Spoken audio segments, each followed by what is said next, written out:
Con el cura de Ars dice a los sacerdotes: el sacerdocio es el amor del corazón de Jesús. Carta apostólica en el 60 aniversario de los decretos conciliares sobre el sacerdocio. El Papa León XIV publica una carta apostólica en la que invita a los sacerdotes a recordar con pasión la voz del Señor que los llamó, cuidar la formación permanente, vivir la fraternidad presbiteral como don de la gracia, cuidándose unos a otros, promoviendo formas de vida en común y evitando la soledad que apaga el impulso apostólico y huir del activismo eficientista y del quietismo derrotista. Carta apostólica. Una fidelidad que genera futuro. Del Santo Padre León XIV.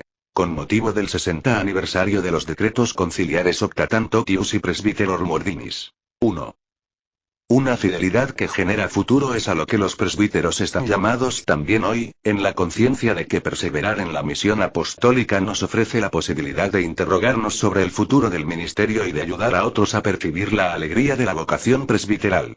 El 60º aniversario del Concilio Vaticano II, que se celebra en este año jubilar, nos brinda la ocasión de contemplar nuevamente el don de esta fidelidad fecunda, recordando las enseñanzas de los decretos Optatant Totius y Presbyteror Ordinis, promulgados respectivamente el 28 de octubre y el 7 de diciembre de 1965. Son dos textos nacidos de una única inspiración de la Iglesia, que se siente llamada a ser signo e instrumento de unidad para todos los pueblos e interpelada a renovarse, consciente de que la anhelada renovación de toda la Iglesia depende en gran parte del ministerio de los sacerdotes, animado por el Espíritu de Cristo. 1. 2. No celebramos un aniversario de papel.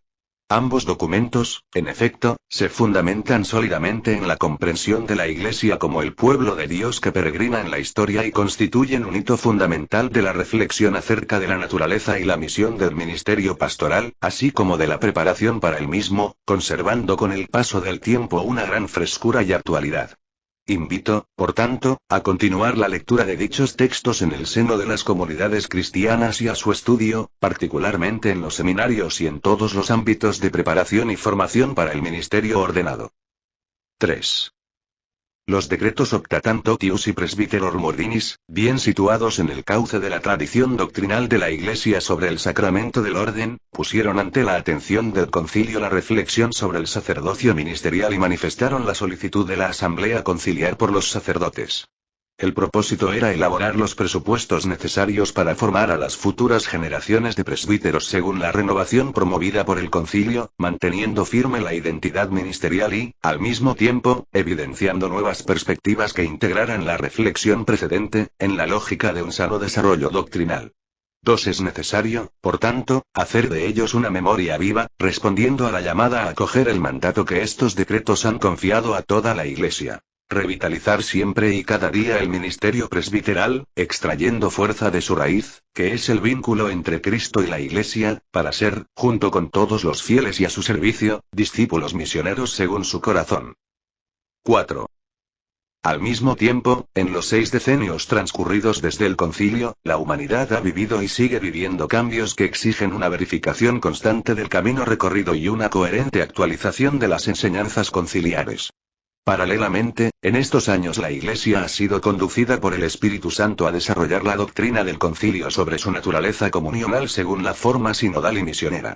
3. Con este propósito dirijo la presente carta apostólica a todo el pueblo de Dios, para reconsiderar juntos la identidad y la función del ministerio ordenado a la luz de lo que el Señor pide hoy a la Iglesia, prolongando la gran obra de actualización del Concilio Vaticano II. Propongo hacerlo a través de la perspectiva de la fidelidad, que es a la vez gracia de Dios y camino constante de conversión, para corresponder con alegría a la llamada del Señor Jesús. Deseo comenzar expresando gratitud por el testimonio y la entrega de los sacerdotes que, en todas partes del mundo, ofrecen su vida, celebran el sacrificio de Cristo en la Eucaristía, anuncian la palabra, absuelven los pecados y se dedican día tras día con generosidad a los hermanos y hermanas, sirviendo a la comunión y a la unidad, y cuidando, en particular, de quienes más sufren y pasan necesidad. Fidelidad y servicio. 5. Toda vocación en la Iglesia nace del encuentro personal con Cristo, que da un nuevo horizonte a la vida y, con ello, una orientación decisiva. 4. Antes de todo compromiso, antes de toda buena aspiración personal, antes de todo servicio, está la voz del Maestro que llama. Ven y sígueme. Marcos capítulo 1 versículo 17. El Señor de la vida nos conoce e ilumina nuestro corazón con su mirada de amor. Marcos capítulo 10 versículo 21. No se trata solo de una voz interior, sino de un impulso espiritual que con frecuencia nos llega a través del ejemplo de otros discípulos del Señor y que toma forma en una elección valiente de vida. La fidelidad a la vocación, especialmente en el tiempo de la prueba y de la tentación, se fortalece cuando no olvidamos esa voz, cuando somos capaces de recordar con pasión el sonido de la voz del Señor que nos ama, nos elige y nos llama, confiándonos también al indispensable acompañamiento de quienes son expertos en la vida del Espíritu. El eco de esa palabra es, con el paso del tiempo, el principio de la unidad interior con Cristo, que resulta fundamental e ineludible en la vida apostólica. 6. La llamada al ministerio ordenado es un don libre y gratuito de Dios.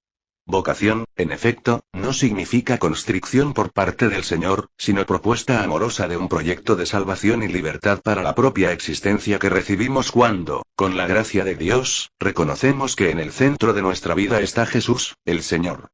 Entonces la vocación al ministerio ordenado crece como donación de sí mismos a Dios y, por ello, a su pueblo santo.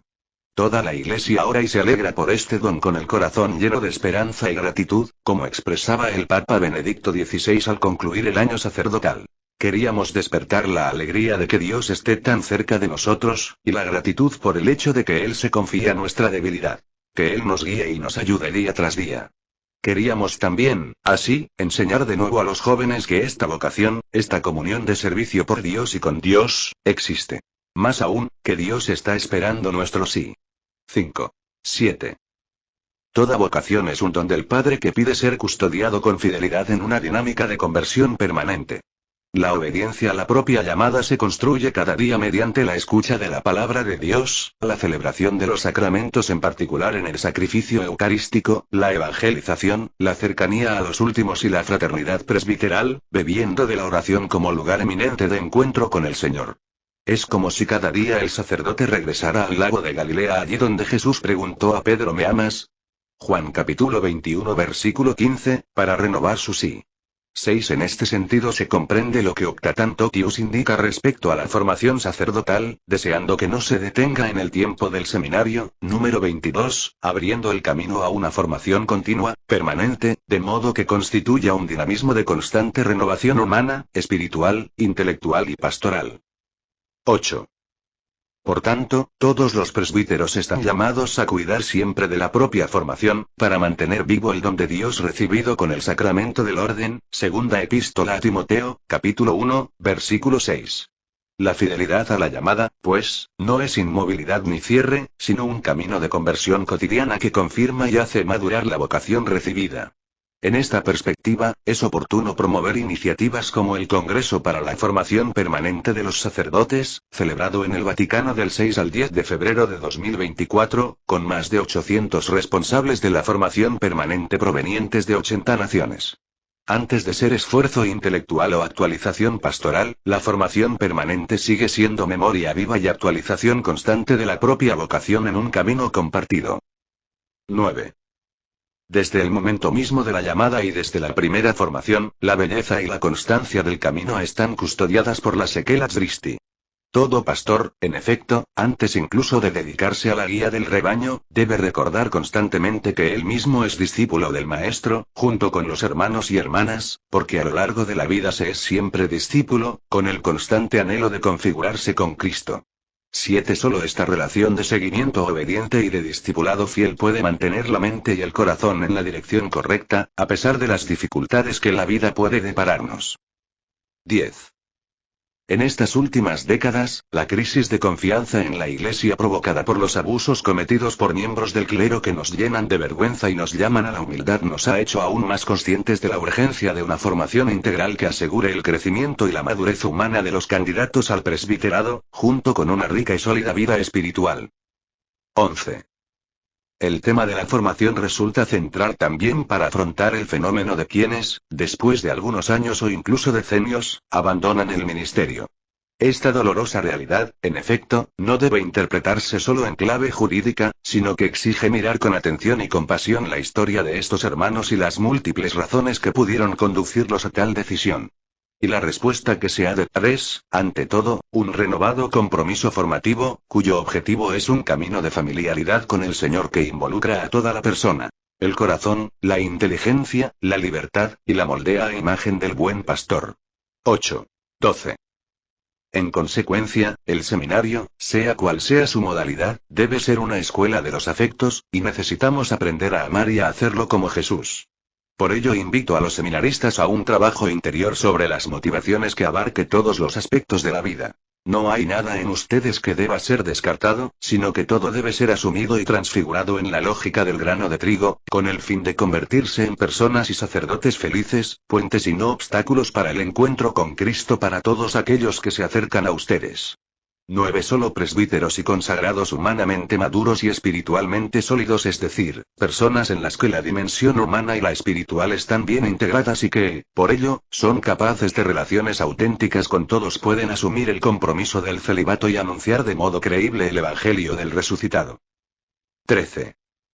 Se trata, por tanto, de custodiar y hacer crecer la vocación en un camino constante de conversión y de renovada fidelidad, que nunca es un recorrido meramente individual, sino que nos compromete a cuidarnos unos a otros. Esta dinámica es siempre, una vez más, obra de la gracia que abraza nuestra frágil humanidad, sanándola del narcisismo y del egocentrismo. Con fe, esperanza y caridad, estamos llamados a emprender cada día el seguimiento poniendo toda nuestra confianza en el Señor. Comunión, sinodalidad y misión no pueden realizarse, en efecto, si en el corazón de los sacerdotes la tentación de la autorreferencialidad no cede el paso a la lógica de la escucha y del servicio. Como subrayó Benedicto XVI, el sacerdote es siervo de Cristo, en el sentido de que su existencia, configurada ontológicamente con Cristo, asume un carácter esencialmente relacional. Está al servicio de los hombres en Cristo, por Cristo y con Cristo. Precisamente porque pertenece a Cristo, el sacerdote está radicalmente al servicio de los hombres. Es ministro de su salvación, de su felicidad, de su auténtica liberación, madurando, en esta aceptación progresiva de la voluntad de Cristo, en la oración, en el estar unido de corazón a Él. 10.